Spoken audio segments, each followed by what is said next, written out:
essa foi a primeira onda, é um resumo da primeira onda. Na segunda onda, já que havia sido conquistado os direitos civis, né, o direito ao voto, maior participação na política, nas decisões, na criação de leis e tudo mais, as mulheres agora passaram a pensar em outra coisa. Assim, não, agora a gente vai buscar a ideia da mulher, a situação da mulher no mercado de trabalho. E também vamos falar sobre a sexualidade. Né? Agora a gente precisa deixar claro que a mulher ela pode ser o que ela quiser. Ela não tem que ser mais uma mulher submissa ao homem e tudo mais. E, mais uma vez, isso tudo é porque quando a gente fala assim, dessa forma, fala, mas tudo bem, né? Ué, tem algum problema a mulher ser submissa ao homem? Não. Não é essa a questão. De fato, não tem que ser submissa a ninguém, nem ao movimento feminista.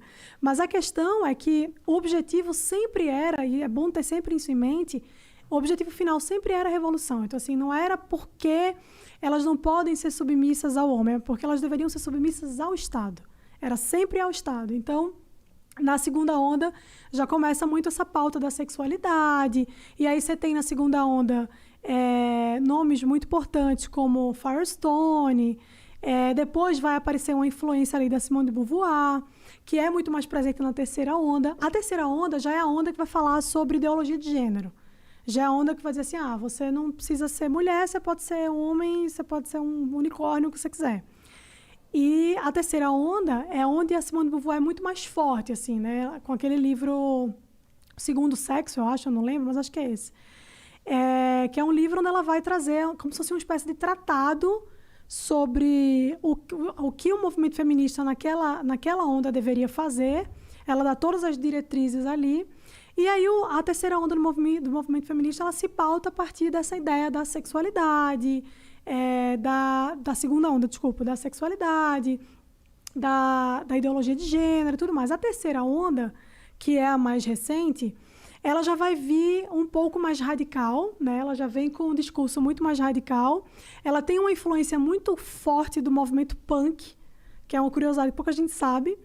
E essa terceira onda é a onda que o feminismo ele já vai se desdobrar em várias outras vertentes, né? Então, você não tem mais só o feminismo. Você tem o feminismo liberal, o anarcofeminismo. Isso é final dos anos 90. No meados dos anos 90, por ali, 2000 e pouquinho. E agora, que como eu estava falando, já se tem notícia de uma quarta onda, que é uma onda que vai vir digital, né? É a organização de movimentos feministas através da internet. Na terceira onda, aí já começa aquela coisa da descaracterização de alguns termos. Por exemplo, puta, vadia. O movimento feminista ele se apossou desses termos para tentar tirar a conotação ruim que tem, né? Então, você tem a marcha das vadias, você vai ter várias sou puta, enfim, essas coisas que elas se apropriaram para tentar dar uma modificada no termo. E aí, essa última onda é a onda mais recente, né? Que é a quarta, que ainda não se... Eu não falo muito dessa onda porque não tem muita base teórica sobre isso. Ainda estão escrevendo, tem muita feminista escrevendo sobre isso. Meu Deus, quero nem saber o que é que vem aí. Mas, enfim, então, em resumo mesmo, é isso. Assim, dava para falar aqui por muitas horas sobre esse assunto, porque tem muita coisa, tem muita nuance aí das ideias, né?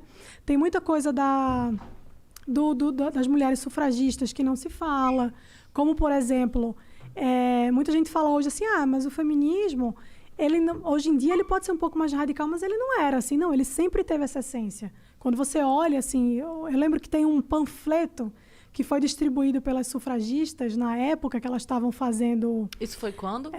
Assim, pra gente ter uma noção histórica... No final do século XIX ali. Tá bom. Começo do século XX. E falei pra você que data, eu sou péssima. Você fala, que data? Não sei que dia é hoje.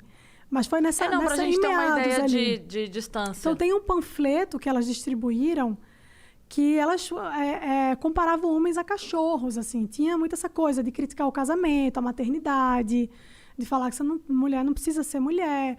Tem a coisa da crítica à heterossexualidade. Elas falam que a heterossexualidade é uma coisa imposta. Ou seja, se fosse para ser uma coisa natural, a gente não seria heterossexual. A gente seria lésbica.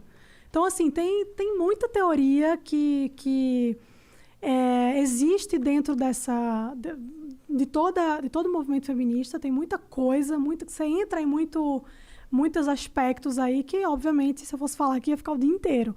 Mas é muita coisa. Então, assim, a minha ideia com esses stories era trazer esse panorama e dizer, nos olha... próprios stories tem um pouco mais detalhado tudo isso. Tem muita coisa mais detalhada, eu falo lá do movimento da pluma branca, que eu também não vou falar o que é, vou mandar todo mundo pesquisar aqui, porque é um negócio muito pesado. Então, assim, tem várias coisas aí que se você for pesquisar, você vai falar, putz, mas é isso, caramba. Mas você vê que não é exatamente como você... Porque, assim, o feminismo, ele vende muito uma propaganda, que é o que eu falo, assim, que é o que a maioria das pessoas compra, né?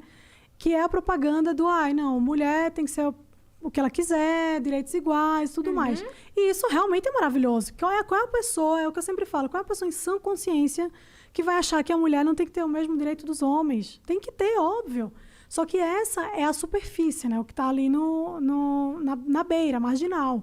Quando você vai entender o que é, de fato, o movimento feminista, como ele se estrutura, qual é a base teórica, de onde ele se origina, qual é o objetivo final, aí você entende que, pô não é só eu quero direitos iguais. Você entende que tem toda uma conotação ideológica, né? O feminismo, ele é um braço do socialismo. E aí, se você não é alguém que compactua com essa ideologia, você é cortado a cabeça fora, né? Que foi o que aconteceu comigo. Eu falo muito dessa minha experiência. O feminismo, ele fala muito sobre, não, é pela mulher, sobre a mulher. Mas qual mulher? Porque eu também sou mulher. Desde que concorde. Mas porque eu discordei, então, assim, tem um movimento aqui no Brasil... Tipo, ou você tá com a gente ou você tá contra a gente. Exato, E não é bem isso, né? Assim, não é esse o ponto. Eu posso... Isso você, pra criar esse embasamento, você pesquisou em livros escritos por feministas. Sim. Até porque não tem muito, assim, temas que eu conheça, não tem uma base bibliográfica muito grande contra o feminismo. Hoje tem mais livros. É mais atual, assim, mas... Tudo isso eu vi lendo as próprias feministas, né? Lendo todas elas. Beth Friedan, a Firestone, a Simone de Beauvoir, que é uma pessoa que tem eu não consigo entender como as pessoas idolatram a Simone de Beauvoir. É um negócio bizarro. Porque a história dela é muito perversa. A mulher tinha uma relação duvidosa com galera nazista. A mulher era pedófila. Ela fez um monte de merda lá. Fez um monte de merda, assim. Tinha relação, abusou de alunas. Ela teve a licença dela para...